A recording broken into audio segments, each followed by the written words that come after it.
Mayong adlaw katong tanan no.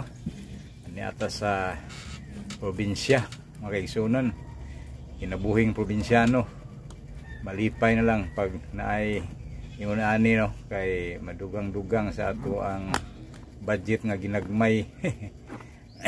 Makaginhawa ta gamay ra pod di pod dako. Okay lang na no kay naanad naman ta ani mga kaigsunan ko. Okay, magpuplas ta mo ni akong ipakita sa ing aging tibuok pa o akong gibuak o akong gibuwad karon. Hapit-hapit na ni makwartahan. Yun ani yun kasi itong makarelate ani sa kinabuhi kanhi o katong nagpabilin gihapon sa probinsya nga ingon ani. Gahimo gyapong kalihokang probinsyano. Kumusta ninyo mga kaigsunan ko?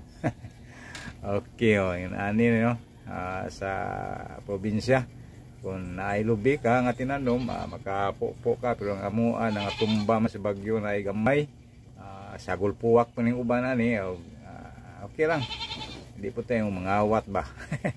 Ang ato lang manaka tawag na sino sa ato ang kagalingon di ta manakaglaing lubi hindi po tayong mudayo pamuwak no kay na may tag-iya na mga kalubihan diha dire po ta sa atong dol-dool mga kaigsunan.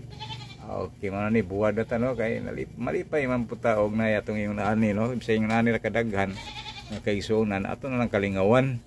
Okay mo na buwad-buwad ta ni kay mga patkadlaw mga ugan na ni og ting init luyan ta no kay og tiuwan na luoy kayo kay mamuwak mo ni siya bulak ba pagbulak ana mahilis ang unod wala na tay mahimo no ampo lang ko nga mo istit ang init magigsunan. Okay mo na niyo mo niya ko ang kupras sabi sang gamay lang mahalin mahal ng karon tag 60 city hapit na 70 ang kilo mga kaigsunan ko hayahay sa nay kalubihan kaigsunan tong nagkugi yung itong mga kugihan sa kanhi panahon ug karon nakapupo na sila ang ilang makaapuhan. Og daghang salamat mayong adlaw katong tanan. Bye.